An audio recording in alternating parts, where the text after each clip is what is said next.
नमस्कार मित्रमैत्रिणींनो, रंग मराठी 2.0 या यूट्यूब चॅनलमध्ये तुम्हा सर्वांचं अगदी मनापासून स्वागत आहे. कथेच्या पुढच्या भागाला आपण सुरुवात करणार आहोत आणि या कथेचे सर्व भाग तुम्हाला इथे आपल्या चॅनलवरती पाहायला ऐकायला मिळणार आहेत. त्यामुळे कसलाच वेळ वाया न घालवता चॅनल सबस्क्राईब करा. त्याने फोन उचलून फक्त कानाला लावला होता, बोलत काहीच नव्हता. या काळ्याला काहीच बोलता येत नाही का? त्याला गप्प बघून पिया मनातच त्याला शिव्या घालत होती. साधं हॅलो सुद्धा बोलला नव्हता तो.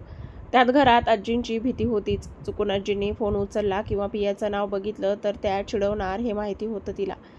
त्यात त्याला नाही आवडत तर पुन्हा काही गडबड व्हायची. खूप वेळ होय नाही करत शेवटी काहीसं घाबरतच तिने त्याला फोन केलेला आणि आता तो फोन उचलून बोलत नव्हता म्हणून अजूनच त्याचं टेन्शनसुद्धा तिला आलेलं. दुसऱ्या कोणी फोन उचलला तर कुणाला त्या चिडवतील असं वाटतच नव्हतं तिला. उलट तिला चिडवतील असं वाटत होतं. यांना हॅलो सुद्धा बोलता येत नाही का? देवा, हे सुद्धा आता मीच सांगायला हवंय का यांना? उगाच वाकडं तोंड करत तिचे मनातच विचार चालू होते. उगाच त्याला फोन लावलाय असंच काहीसं वाटत होतं तिला. आता तो काहीच बोलला नाही तर आपण काय बोलायचं हा प्रश्न मात्र तिला पडलेला होता. तुम्ही घरी पोहोचलात का? बोलायचं म्हणून विचारलं. तो काहीच बोलत नाही तर तिलाच काहीतरी सुचलं म्हणून शेवटी तिनेच विचारलं. हो, झाला थोडा वेळ आणि तू कॉल केलास तेव्हा वानरसेना समोरच होतं. त्याने सांगितलं. तू चुकीच्या वेळेत फोन केलास हेच सांगायचं होतं त्याला, पण तसं त्याने स्पष्टपणे सांगितलं नाही. नाहीतर उगाच फोन कॉल करणार नाही ही शंका मनात डोकावून गेली. वानरसेना आधी तिला लक्षात आलंच नाही, पण नंतर आलं. तेव्हा मात्र तिला थोडी भीतीसुद्धा वाटत होती त्यांची. सर्व मिळून एकाच चिडवतात तिने पाहिलं होतं. म्हणजे उद्या आपण त्यांचं टार्गेट असू या कल्पनेनेच तिला आता टेन्शन आलेलं. बापरे, म्हणजे उद्या मला सर्वच चिडवणार. तिच्याही नकळत ती पुटपुटली जे त्याने ऐकलं होतं आणि मनातच त्याने पुन्हा तिला बावळट ही उपाधी देऊन झालेला. त्याला किती बोलले असतील हे तिला सुचलं नव्हतं, तर उद्या तिला किती बोलतील याची काळजी होती म्हणून हा प्रश्न पडला होता. तुम्हाला काही बोलले का? तिने चाचरतच विचारलं. आजीशिवाय त्याच्या नादाला कोणी लागेल हा प्रश्नच होता तिच्या मनात. उद्या प्रथमेश तुला पिक करेल, त्याच्यासोबत ॲडमिशन घेऊन यायचं. मध्येच ॲडमिशन होतंय त्यामुळे आधीच सर्व तुला कव्हर करावं लागणार आहे. विषय बदलत शांतपणे त्याने तिला सर्व काही गोष्टी सांगितल्या होत्या. विचारलं नाहीच तसाही तिच्याकडे काहीच ऑप्शन नव्हता. तिला शिकायचं होतंच आणि त्यात आजींची ऑर्डर म्हणजे तिला मॅनेज करावं लागणारच होतं. तिच्याकडे कुठलाच काही सुद्धा पर्याय शिल्लक राहिलेला नव्हता आता. काही वेळापूर्वी हे भेटले होते तेव्हा सुद्धा हे सांगू शकत होते, पण नाही, फोनवरच सांगायचं होतं ना. ॲडमिशनसाठी प्रथमेशला कशाला यायला पाहिजे? स्वतःसुद्धा येऊ शकतात की, नाहीतर माझं मी जाऊ शकते. तिने मनातच तोंड वाकडं केलं. ठीक आहे, गुड नाईट. तिने उगाच आता जास्त विषय न वाढवता सांगितलं. उद्या तू इकडे येणार आहेस, त्याने काहीसं कडक आवाजातच सांगितलं आणि तिचं काही न ऐकता फोन कट करून फ्रेश व्हायला गेला. येणार आहे का तर अंगावर पाल टाकायचं असेल नाहीतर भांडायचं असेल. असो, मला पण तर तिकडे जायचंच आहे ना. एका हाताने दुसऱ्या हातावर फोन हलका सापटत ती मनातच विचार करत होती. आज जितका तो तिच्याशी बोलला होता याआधी कधीच तिच्याशी तो तितका बोलला नव्हता. त्यात इतकं नीट तर कधीच नाही. नेहमी वाकडं बोलूनच त्रास तर देतच होता तो तिला. आजच्या आठवणी इतक्या लगेच पुसून नव्हत्या टाकायचा, पण म्हणून तिकडे जायचं नव्हतं असं अशातला भाग मुळीच नव्हता. भले त्याच्याशी भांडायला पण तिला तिकडे जायची घाईच होती म्हणावं. निदान आजच्या खास अशा संध्याकाळी नंतर. परत ती आजच्या त्या खास आठवणीमध्ये रममाण झाली होती. त्याच धावणाऱ्या लाईट्स आणि सोबत कानांना ऐकू येणारं त्याच्या हृदयाची ती धडधड. तिचा हात नकळत तिच्या हृदयावर गेला. खरंच आज मी त्याच्या मिठीत होते का बरं? तिने स्वतःलाच केलेला तो प्रश्न होता. विचारला त्या प्रश्नासरशी गालावर एक लाजरं हसू आलं होतं. गाल लाल लाल जे गोबरे होते ते लाल झाले होते आणि नजर परत आकाशाकडे वळली. पण आता त्या आकाशात तिला चंद्र मात्र सोबत त्याच्या चांदण्या सुद्धा दिसत होत्या. पण आता ना तिचा चंद्र तिच्याजवळ ना त्याची मिठी होती. आज अमावस्या नाही. आकाशात दिसणाऱ्या चंद्राला बघून उगाचच नाराज झालेली ती. काही वेळापूर्वी चंद्र आकाशात दिसला नव्हता म्हणून अमावस्या आहे हे तिचं ठाम मत होतं. बाकी चंद्रोदय उशिरा असण्याचा प्रकार तिच्या कॅलेंडरमध्ये नव्हताच का बरं? असो, आपल्याला काय, तिला एखादं कॅलेंडर गिफ्ट करू का, म्हणजे उशिरा असलेला चंद्रोदय तिला कळेल बरं. गंमत हो. अरे पौर्णिमा कधी आहे यार, मला तिकडे जायचं आहे ना. आकाशात दिसणाऱ्या चंद्रकोरीला बघून काहीसं वैतागतच तिची मनात चिडचिड चालू होती. जणू काय फक्त पौर्णिमेलाच तिकडे जाऊ शकत होती ती. आता पौर्णिमा कधी हे सुद्धा कुणालाच बघायला लागणार होतं. ओ मिसेस मोहिते, झोपायचं की अजून फोनवर बोलत राहायचं आहे? दुसऱ्या टोकाला उभ्या असलेल्या कायाने काहीसं ओरडूनच तिला विचारलं, पण पियाने तिच्याकडे न बघता स्वतःच्याच विचारावर लक्ष केंद्रित केलं होतं. ओ मिसेस मोहिते, चला झोपायला. नाही तर मिसेस जाधव म्हणजेच कविताताई म्हणजेच तिची आई आपल्या नावाने शंख वाजवत येतील बघा. म्हणतील, काय ग पोरींनो, आणखी झोपला नाहीत? झोपायचं नाही आहे का? कधी झोपायचं आहे? एक ना अनेक प्रश्न असतील. स्वतःच्याच विचारातून बाहेर येत तिने विचारलं. मिसेस असल्याचं कोणी आपल्याशी भांडायला का येईल हेच तिला कळत नव्हतं. नालायके, आईला मिसेस जाधव बोलतेस आणि मिसेस मोहिते कोण? काया कोणाबद्दल बोलते हे समजताच कायाच्या पाठीत एक मारत पियाने विचारलं, अजून मिसेस मोहिते कोण? हा प्रश्न तिच्या डोक्यात होताच. तिच्या लक्षात आलं तसं दुसऱ्या क्षणाला तिचे डोळे मोठे झालेले होते. तिने कायाकडे पाहिलं तर ती डोळे उडवतच तिला चिडवत होती. बापरे, मीच आहे की मिसेस मोहिते? याआधी कधीच हे नाव लावलं नाही ना, म्हणून असं असेल कदाचित. गालात हसू येऊन तिने तिची नजर खाली झुकवली. हे नाव ती कधी लावेल असं वाटलंही नसताना अचानक त्याच नावाने हाक मारली गेली होती तिला. ती म्हणजेच की आपल्या लाडक्या कायाने. त्याच नावाचं दडपण आलं असलं तरी हवंहवंसं वाटू लागलं होतं तिला ते नाव. आता तर फक्त कायानेच हाक मारली तर ही अवस्था आहे. आणखी बाकी कोणी हाक मारतील तेव्हा काय होणार आहे? फक्त विचारानं तिच्या मनात लाडू फुटत होते, पोटात गोळा आला होता. ओ मॅडम, जास्त लाजू नका हो. तुम्ही काही लाल, गुलाबी, हिरव्या, पिवळ्या होत नाहीत आणि झालीच तरी तुझा काळ्या इथे बघायला नाहीये. उगाच कायाने तिची कळ काढली. चल ग तू खाली, खूप बोलायला लागलेली आहेस आजकाल.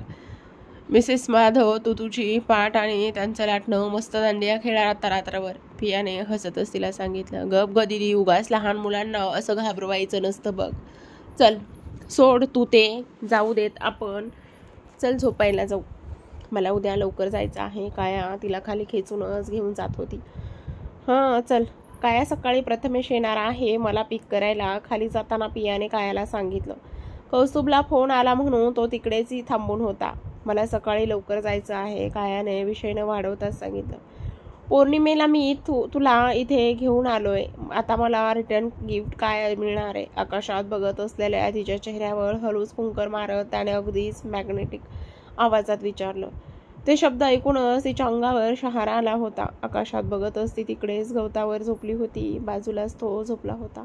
Return gift? प्रश्नार्थक नजरेने बघतच तिने विचारलं.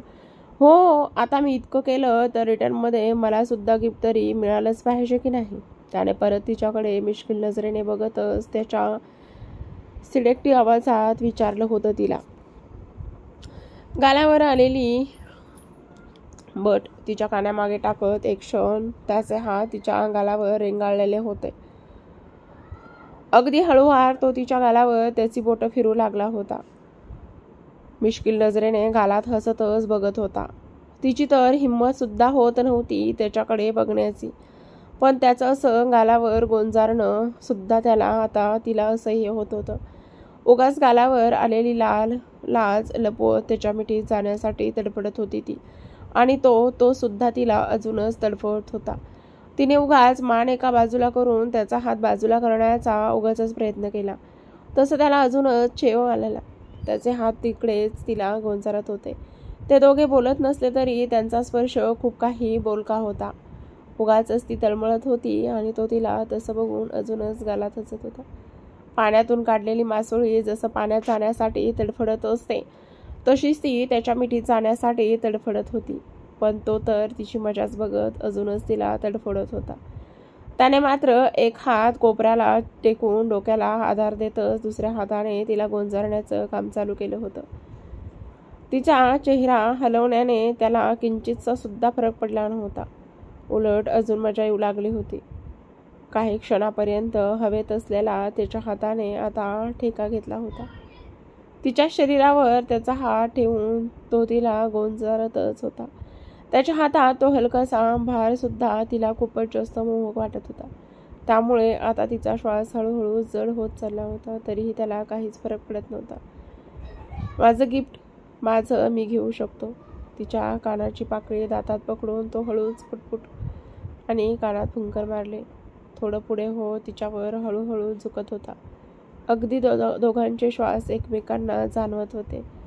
इतके जवळ आले होते ते. तिने डोळे बंद करून घेतले होते. आता पुढे तो ते जे करणार होता ते तिला माहिती होतं. त्यासाठी तिची सहमती होती, किंबहुना ती त्याच्या पुढाकाराचीच वाट पाहत होती. तो ओठ टेकवणारच की तिचे डोळे उघडले. तिने स्वतःला चाचपडून त्याचा हात तिच्यावर आहे का हे बघितलं, तर त्याचा हात नव्हता. म्हणून तिने बाजूला बघितलं तर तिकडेही कोणी नव्हतं. ती झटका लागावा तसं उठून बसली. स्वप्न होतं? चेहऱ्यावरून केसावरून हात फिरवत ती पुटपुटली.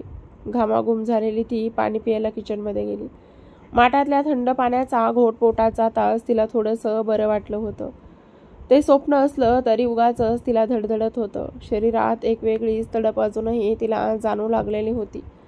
स्वतःला मिठी मारून ती स्वतःला सावरण्याचा प्रयत्न करत होती. श्वास अजून जड झाले होते. ते सावरण्यासाठी तिने अजून थोडंसं पाणी पिऊन घेतलं होतं. आता खरंच कुणालच्या मिठीत जाण्याची तडप तिच्या शरीराला लागली होती. अजून वाचा प्रतिलिपीवरच्या रोमॅन्टिक गोष्टी. एकदा काय फिरायला घेऊन गेले तर मला स्वप्नात काही दिसायला लागलं आहे. तेही हॉटेल्समधले ध्यानीवसे ते स्वप्नी दिसे. प्रेक्षकांना वयच तसं असतं. कुठल्याही गोष्टी, कुठल्याही इंटरनेटवर माहिती, त्याचबरोबर रोमॅन्टिक कथा वाचल्यावर हे असं होतं. रोमॅन्टिक असावं पण इतक्या डिटेलमध्ये मला स्वप्नात दिसावं. बापरे, स्वप्नात दिसलं तर दिसलं, पण आता मला काय होतंय? पोटात का खड्डा पडला आहे? बापरे, बातम्या बघून मुंबईच्या रस्त्यावरचे खड्डे मला फील होत आहेत की त्या गोष्टीमध्ये दाखवतायत तसं खरंच पोटात काहीतरी होतंय. उगाच स्वतःच्याच मिठीतून बाहेर येत तिने पुन्हा पाण्याचा घोट घेतला. खिडकीच्या इथे जाऊन थंड हवेचा अनुभव घेत बाहेर बघत उभी राहते. थोडं मोकळ्या हवेची खरंच गरज होती तिला आता. त्या हवेमुळे अजूनच रोमांच तिच्या अंगावर उठत होते. पुन्हा तिने स्वतःलाच मिठीत घेतलं. कुणाल सर, उद्या मला तिकडे आल्यावर माझं काय होईल? एकतर आधीच झोप लागत नव्हती. तुमच्या हाताची ऊब माझ्या पोटावर अजून जाणवते. त्यात हे स्वप्न. बापरे, स्वप्नात असं काय आहे?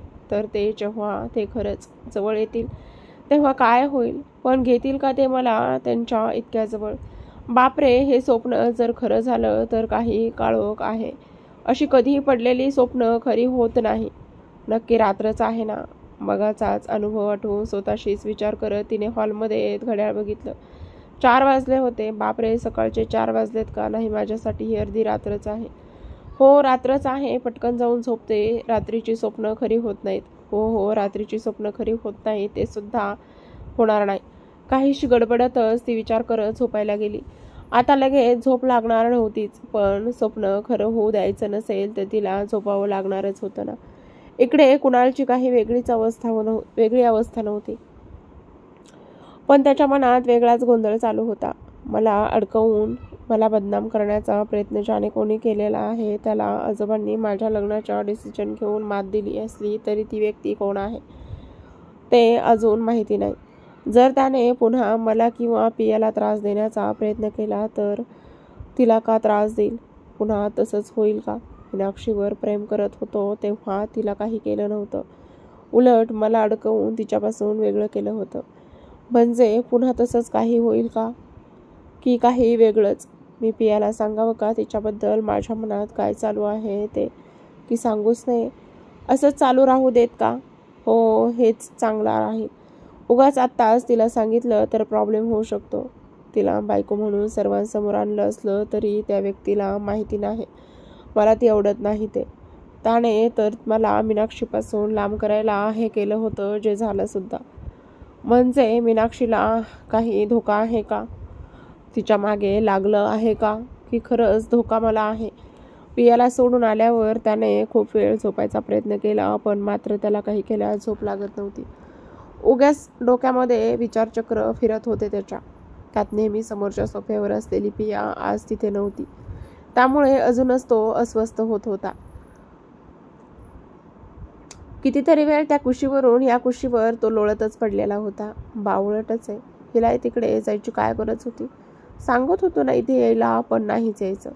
पुन्हा ती अचानक गेली तिकडे राहायला तर काचाकुचा गुंडाळून कायमची पाठवून देतो तिकडे.